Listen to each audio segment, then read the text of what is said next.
Bonjour à chacun, à chacune. Heureux de vous retrouver aujourd'hui à nouveau pour ce temps d'un café à la fois autour du petit déjeuner, d'un temps matinal que nous voulons réserver en priorité au Seigneur autour de votre café pendant la journée, si vous avez pu faire une pause, je ne sais pas. En tout cas, voilà, que Dieu vous bénisse d'avoir posé ce moment pour lui dans votre vie. Voilà, que sa parole nous conduise.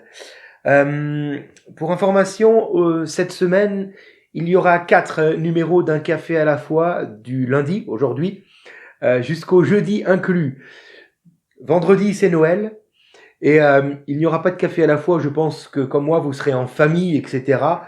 Voilà, sachez que je ferai une pause pour ces méditations quotidiennes d'un café à la fois, donc de ce vendredi 25 décembre jusque au lundi 3 janvier, date à laquelle nous allons recommencer les cafés à la fois. Voilà, je vais prendre une semaine, 10 jours de pause là. J'en ai aussi besoin, je vous le cache pas. Et puis en même temps, ce sont des temps festifs que nous voulons vivre en famille.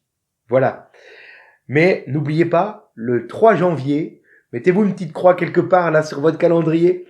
Rendez-vous tout à nouveau le matin pour les méditations d'un café à la fois. Nous allons cette semaine donc pour 4 numéros. Et puis, à partir du lundi 3 janvier, lorsque nous allons reprendre aussi, nous allons nous entretenir autour de Noé. De Noé, d'accord? Alors, on va terminer l'année et reprendre l'année avec Noé. Il y aura plein de choses à dire là-dessus. Mais déjà pour nous, aujourd'hui, au travers de ce que nous allons voir ensemble, j'aimerais vous dire que Dieu a toujours le dernier mot. Toujours. Alors on va lire pour cela dans le livre de la Genèse au chapitre 4, les versets 25 et 26. La fin du chapitre 4 donc. Il est écrit « Adam connut encore sa femme Ève, elle enfanta un fils, et l'appela du nom de Seth. Car, dit-elle, Dieu m'a donné un autre fils à la place d'Abel que Caïn a tué.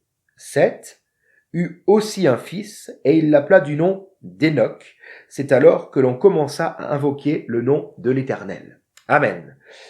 Voilà. Nous voyons donc ici que Adam et Ève ont un nouveau fils qui s'appelle Seth. Et puis, tout le chapitre 5, que je vous invite à lire aussi aujourd'hui, faites, si vous avez le temps, faites pause et lisez-le maintenant, parce que j'aimerais vraiment que nous puissions nous entretenir sur toute la lignée des enfants d'Adam et Ève. Et le chapitre 5, c'est la généalogie finalement des enfants d'Adam et d'Ève, avec 2 lignées différentes. Celle de Caïn, l'injuste, le meurtrier, on peut dire le pécheur, oui, et celle de Seth, ce nouvel enfant de Ève, qui lui sera une lignée d'hommes justes au regard du Seigneur. Alors, 2 lignées différentes. L'état de péché des descendants de Caïn ne va faire qu'empirer. Ils vont inventer les armes de guerre, les descendants de Caïn. Ils vont construire plein de villes. Alors, il n'y a pas de mal à construire des villes, sauf que ils vont donner à ces villes les noms de leurs enfants. Autrement dit, Dieu est mis complètement en dehors de ce qui se fait sur la terre. Et puis, Lémec, l'un des descendants de Caïn, va tuer aussi un homme, tout comme Caïn a pu le faire. Mais Lémec, en plus de cela, va s'en vanter. Il va, suite à ce meurtre, écrire un chant funeste à la gloire de sa propre force. Voyez ? Donc, l'état de péché de la lignée de Caïn ne va faire que de s'empirer. Il n'y a pas un seul juste dans toute cette lignée-là. Mais, heureusement, il y a la lignée de Seth, qui contenait, par exemple, et nous le voyons au chapitre 5 du livre de la Genèse, qui contenait, par exemple, Enoch. Enoch, cet homme qui sera enlevé sans passer par la mort. Pourquoi ? Car il a été considéré comme juste durant toute sa vie aux yeux de l'Éternel. Certainement qu'il sera l'un des 2 témoins du livre de l'Apocalypse, car ailleurs la Bible dit que nous devons tous mourir. Enoch doit donc encore connaître cette mort. Certainement donc qu'il sera l'un de ces 2 témoins qui reviendra juste avant le retour du Seigneur et qui sera mis à mort par les nations qui ne veulent pas entendre parler de Dieu. Et puis, dans cette lignée de Seth, il y a aussi cet homme qui s'appelle Noé. Noé, les sages juifs disent de lui, c'est juste une parenthèse, que c'est lui qui aurait inventé la charrue. Voilà. Hein? Mais il n'a pas mis la charrue avant les bœufs. Ok? Au contraire, c'est lui qui ensuite va construire l'arche. Donc, on va dire qu'avec la charrue, il a eu un bon entraînement, tout simplement. Bon. Nous voyons donc qu'il y a là deux lignées séparées l'une de l'autre, afin que les purs ne soient pas contaminés et ne deviennent pas impurs. On peut dire cela comme ça. Rappelez-vous, la semaine dernière, on en avait parlé. Le diable va faire une tentative. Il va essayer de faire échouer le plan de Dieu.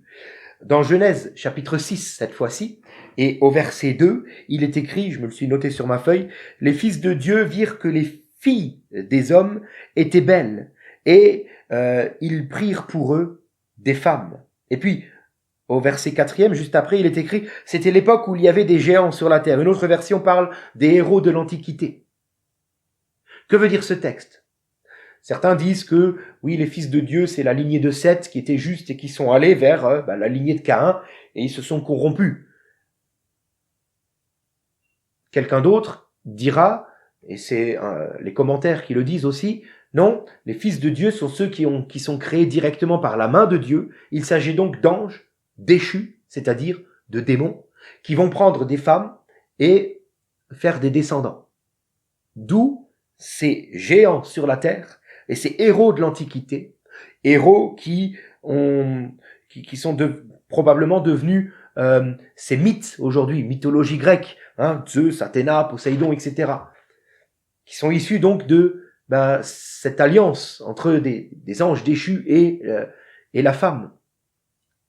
Que ce soit l'une ou l'autre version que vous accueillez favorablement pour vous-même maintenant, que ce soit donc la lignée des justes qui s'est mise avec la lignée des injustes, ou que ce soit des démons qui ont fait des enfants aux femmes, j'aimerais vous dire que l'objectif du diable derrière tout cela n'était ni plus ni moins que d'essayer de s'attaquer à la descendance de la femme.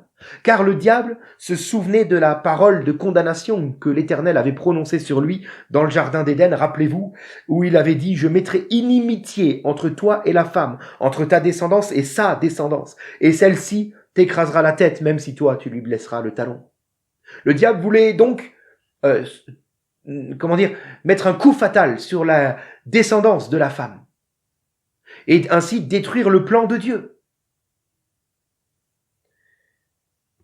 Mais c'est oublier que Dieu a le dernier mot. Et j'aimerais vraiment m'arrêter là-dessus, parce que c'est pareil pour notre propre vie. Si le diable se lève pour essayer de nous toucher, nous-mêmes ou quelqu'un de nos proches, pour essayer de nous déstabiliser, de percuter notre foi, etc., j'aimerais vous dire que Dieu a le dernier mot. Il sait garder un peuple pur. Dans le texte aussi, cet homme, Noé, avec sa famille, qui sera celui choisi par Dieu, le seul juste, qui restera sur terre. Dieu l'a gardé afin de recréer, on pourrait dire cela comme ça, tout à nouveau l'humanité au travers d'un seul homme, Noé, qui est l'image, qui typifie à ce moment-là Christ, pour créer une nouvelle humanité à la gloire de Dieu. Alors, l'ennemi n'a pas le dernier mot. Dieu n'est jamais pris de court. Dieu n'est jamais dépassé. Dieu peut permettre des fois certaines situations, mais il a toujours le dernier mot. Dieu peut permettre que peut-être des choses n'aillent pas forcément comme on voudrait, mais Dieu est derrière. Il regarde.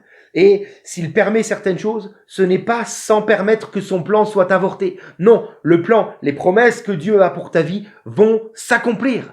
Toujours, toujours. Dieu tisse derrière vos problèmes une issue que vous ne soupçonnez pas. C'était le cas pour la période de vie que connaissait Noé, que connaissait la lignée de Caïn, la lignée de Seth, où l'ennemi voulait essayer de mettre un coup fatal à la descendance de la femme, alors qu'en réalité Dieu tenait tout dans sa main, tout. Il n'était pas dépassé par le fait que sur toute la terre il n'y avait plus qu'un seul homme juste, Noé et sa famille. Il n'était pas dépassé, Dieu savait tout cela. il maîtrisait, il était aux commandes, il savait ce qu'il faisait. Le plan de Dieu se dessine souvent en noir et blanc avant que Dieu puisse enfin y mettre les couleurs. Et c'est pareil dans nos vies. Si tu as l'impression que dans ta vie c'est noir, c'est blanc, tu comprends pas trop, un jour les couleurs vont venir. Fais confiance, garde la foi et tu verras. Lisez le chapitre 5 et voyez, notez la descendance de la lignée juste, de la lignée de Seth, à partir du verset 6e du chapitre 5, jusqu'à la fin du chapitre 5. Et vous verrez ceci, je vais vous le lire. Il y avait dans cette descendance Adam, ensuite Seth, Enoch, Kenon, Mahalel, Phared, Hénoch, Mathusalem, Lémec et Noé. 10 personnes de la descendance de cette lignée juste, on pourrait dire cela comme ça. Maintenant, prenons un petit peu l'étymologie de chacun des mots, le sens littéral de ces mots dans leur racine hébraïque. Que veulent dire ces noms, ces différents noms? Pour certains noms, il y a plusieurs significations possibles. Mais selon ce qu'on retient comme signification, voilà ce que je peux vous proposer. Et nous voyons derrière finalement toute cette lignée, la main de Dieu qui conduit toutes choses pour que son plan s'accomplisse malgré la tentative du diable de faire échouer cela. Adam veut dire l'homme. Seth pourrait dire désigné. Enoch pourrait dire mortel. Kenon, il est établi. Mahalel veut dire Dieu béni. Phared, il descend. Enoch, enseigné. Mathusalem, il meurt et cela arrive. Juste une parenthèse, Mathusalem est mort juste avant le déluge. Il meurt et cela arrive. Lémec veut dire puissant et Noé veut dire consolation ou juste ou repos. Si je mets tous ces noms côte à côte, voilà ce qui va venir et je vous l'inscris sur l'écran. L'être humain étant désigné mortel, il est établi que le Dieu béni descend enseigné. On parle de Jésus là. Après sa mort, il survient, le puissant consolateur, le juste, celui qui donne le repos, le Saint-Esprit, encore là aujourd'hui. Voyez donc le plan rédempteur de Dieu. Derrière les tentatives de l'ennemi de faire échouer cela, il n'a rien pu faire, car Dieu est aux commandes. Mon ami, sois réjoui. Il est aussi aux commandes de ta vie. Même si tu as l'impression que rien ne va, Dieu sait ce qu'il fait. Et bientôt, il va commencer à mettre des couleurs sur le dessin de ta vie. Seigneur, je te bénis parce que tu es aux commandes de toutes choses. Qui est comme toi, Seigneur? Tu es incomparable. Tu es au-dessus de tout. Au-dessus de toute sagesse, au-dessus de toute pensée. Au-dessus de tous les plans que l'ennemi pourrait mettre en place pour essayer de faire échouer, Seigneur, ce que toi tu as prévu pour nos vies. Non, tu es au-dessus, Seigneur. Tu tiens toutes choses dans tes mains. Nous n'avons donc rien à craindre. Je prie que tu nous offres ce puissant consolateur qui est survenu suite à la mort, à la résurrection et à l'ascension de Jésus. Donne-nous le Saint-Esprit afin de nous laisser ta paix et ton repos. Et que nous puissions bientôt avoir cette grâce de te voir mettre des couleurs dans tout ce que tu as promis pour nos vies. À ton nom la gloire, nous tenons ferme dans la foi, car nous proclamons haut et fort que notre Dieu est celui qui a toujours le dernier mot. Sois béni, Seigneur. Amen. Que Dieu vous bénisse et à demain. Car Dieu a fait le serment